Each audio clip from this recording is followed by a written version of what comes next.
네, 일산의 이기현입니다. 공정이 사회적 이슈입니다. 특히 이제 체육계에 이런 바람이 강하게 불고 있고요. 대한축구협회 특히 사회적 불공정 이슈가 국민들의 공분을 사고 있습니다. 대단히 안타깝습니다. 축구 경기장에서 12년간 협회장을 역임하신 정몽규 회장님에 대해서 정몽규 나가, 그리고 대한민국 체육계 축구의 영웅이신 홍명보 감독님께 홍명보 나가라는 팬들의 외침이 본인들에게도 힘드시겠지만 대한민국 체육을 사랑하고 축구를 사랑했던 저에게도 이제 아픔입니다. 이런 일이 더 이상 벌어져서 안 된다, 이런 생각을 좀 하고 있습니다. 몇 가지 불공정 사례와 관련돼서 지금 홍명보 감독님의 감독 선임 문제가 이슈가 되고 있는데, 그 이전에 크리스만 감독에 대해서도 사회적 공분이 있었습니다. 간단하게 다 아실 얘기입니다만, 이 크리스만 감독이 2022년 카타르 월드컵 때 그 행사장에서 회장님을 만나 뵙고 나 여기서 놀고 있는데 대한민국 감독에 관심이 있다라고 얘기를 합니다. 본인이 농담조로 얘기했다라고 본인은 얘기합니다. 그런데 몇 주 뒤에 대한축구협회도 연락이 왔고, 그리고 본인이 절차에 따라서 감독이 되었다라고 본인의 고향인 독일의 슈피길제의 인터뷰에 이렇게 얘기를 했고, 국내 신문에도 보도된 바가 있습니다. 상당히 어처구니 없는 상황입니다. 홍명보 감독님 선임 관련돼서는 11차에 걸린 전력강화위원회가 있었지만, 크리스만 감독 관련돼서는 단 2번의 전력강화위원회 회의가 있었습니다. 화면 좀 띄워봐 주시겠어요? 네. 크리스만 감독이 그렇게 카타르에서 회장님을 만나고 난 뒤에 전력강화위원회 마이크 블러 위원장 그리고 축구협회 사무국에서 첫 회의를 하면서 이승환 팀장이라는 분이 이렇게 얘기를 합니다. 위원장과 대한축구협회 사무국의 선임에 대한 위임을 해주셨으면 하는 바람입니다 라고 얘기했고, 몇몇의 위원들이 아니 정광희가 감독 선임 관련돼서 권한을 가지고 있는데 이렇게 되느냐라고 문제제기가 있었지만 믿어주십시오, 맡겨주십시오 하고, 두 번째 회의가 약 한 달 뒤인 2월 27일 날 있습니다. 27일 날 밀러 위원장이 저런 식으로 61명서부터 줄여서 크리스만 감독으로 확정했습니다라고 결정 통보를 합니다. 이걸로 정광희가 회의가 끝나버립니다. 대단히 문제가 있었죠. 크리스만 감독은 아시다시피 선수로서는 위대했지만 감독으로서 지도력은 국제평가 끝난 감독이었고 이미 오랫동안 쉬고 있었던 감독입니다. 제 대한민국 국가대표 감독이 되건 뒤에 1년간 성적 부진 그리고 자질 문제 등으로 1년 만에 하차했고, 그로부터 위약금 30억 원이라고는 추산입니다만 제가 정확한 자료를 받아보지 못했습니다만 이런 대한축구협회에 막대한 피해를 안겼습니다. 법률적으로 따지면 명백한 업무상 배임에 해당됩니다. 회장님 어떻게 생각하십니까? 제가 간단히 설명드려도 돼요? 네, 간단하게 말씀해 주십시오. 시간이 많지 않아서. 간단하게 설명할 일은 아닌데요. 제가 그 크린스만 감독을 잘 알아가지고 이렇게 선임됐다고 이렇게 설명하고 있습니다. 그 크린스만 감독은 제가 U20 때 그 아들이 그 U20에 참가해가지고 그때 처음 지인의 소개로 처음 봤고요. 그 카타르에서 두 번째로 만났습니다. 제가 잘 알아서 이거는 좀 네. 오해에서 비롯됐다고 생각합니다. LG에도 그렇게 얘기를 했으니까요.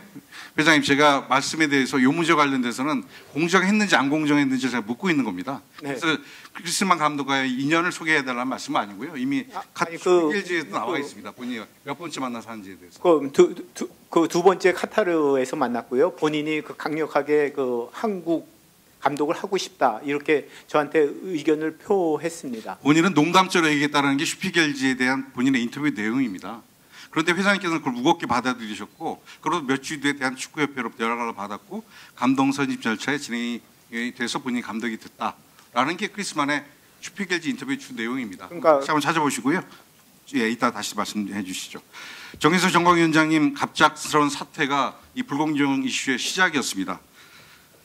10차 정강의가 끝나고 사회명을 압축한 뒤에 그리고 회장님께 보고를 했다고 하고요. 회장님께 아까 말씀하셨듯이 감독들에 면접을 실시하라고 지시를 했는데 면접을 실시하는 지시를 받고 그 다음날 사퇴하셨어요. 정혜성 회장님, 왜 사퇴하셨습니까? 그때는 제가 답변 드리겠습니다. 네, 짧게 좀 해주십시오. 네, 그때는 제가 1차 때와 연이어진 어떤 그 감독 선임에 대한 어떤 과정 속에서 너무 많은 체력적으로 또 아니면 건강에 문제가 있어서 일단 제가 회장님께 보고 드린 그 이상 제 역할은 여기까지다라고 판단을 했고, 그다음에 제 건강과 가족들의 어떤 그 걱정에서 제가 알겠습니다. 네. 회의록을 쭉 보면요, 정혜성 위원장님은 국내 감독 선임에 대해서 굉장히 부정적이셨어요. 특히 홍명보 감독 1순위로 추천하셨다고 얘기는 하지만 협회에서도 그렇게 발표를 했습니다만, 회의록을 보면 홍명보 감독을 추천하는 다른 위원회 표현에 대해서 말씀하신 것에 동의가 안 되는 것이 있다. 홍 감독은 K리그 현장에 있기 때문에 확실한 것도 없는데 비대면 면접한다는 것은 엄청난 부담이다. 이런 얘기를 회의록에 남기셨어요. 자, 저는 정혜성 위원장께서 해외 감독을 엄두에 두고 10차까지 진행된 회의의 결과를 결국 회장보고위에 급격하게 회장의 뜻이 이것이 아니라는 것을 느끼시고 접으신 게 아닌가. 그래서 본인이 느끼는 정치적 부담 때문에 급격하게 사퇴하신 거 아닌가라고 생각하고 있습니다. 네, 더 이상 묻지 않겠습니다. 그 다음으로 이임생 위원장께서 기술이사신데 갑자기 배석자 하셨어요. 저는 이것도 잘 이해가 안 되는데 회의에 10번의 회의에 배석을 합니다. 그리고 마지막에는 회의를 거의 주도하다시피 하시는데, 자, 정권 위임을 하셨어요. 배석자에게, 위원이 아닌 분. 이게 합법적으로 법률적으로 맞습니까? 저는 맞지 않다고 생각합니다. 그리고 각 분과 위원은 다른 분과 위원을 겸임할 수 없다라고 하는 정관 내용이 있습니다. 정강희 위원도 아니신 분이 배석자로 있다 갑자기 정권을 위인을 놨습니다. 이 절차조차도 저는 법률적으로 이해할 수 없습니다.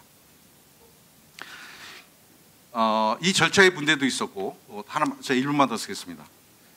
홍명보 감독님을 7월 5일 날 유럽 갔다 와서 만나셨다고 했는데, 판교에 있는 홍명보 감독님 집 앞에 가서 오후 내내 기다리시다가 11시에 만나서 한 1시까지 계셨다고 해요. 어디서 만나셨습니까? 이사님? 짧게 말씀하십시오. 어디서 만나셨습니까? 시간이 많지 않아서. 집 근처 빵집 같은 데서 만났습니다. 카페 아닙니까? 11시에 여는 빵집 있습니까? 밤이라서 저도 커피숍이랑 빵집 그렇게 두 개로 이렇게 이해하고 있었습니다. 네, 11시에 여는 빵집은 없습니다. 제가 주변 다 뒤져봤고요. 의원님, 예. 솔직히 말씀드려도 될까요? 그 빵집은 홍명보 감독님이 알고 지내시는 지인이라 그래서 문을 열 수 있었습니다. 자, 홍명보 감독님과 만나서 그러면 11시에 만나서 다음 날 새벽 1시까지 말씀을 나누셨다고 알려져 있는데, 그 사이에 두 분이 그러면 빵집에서 불 꺼놓고 그렇게 만나신 겁니까? 그 안에 불이 좀 켜져 있어가지고요. 서로 얼굴이나 그런 것들은 다 볼 수 있는 상태였습니다, 위원님. 네, 다음. 예.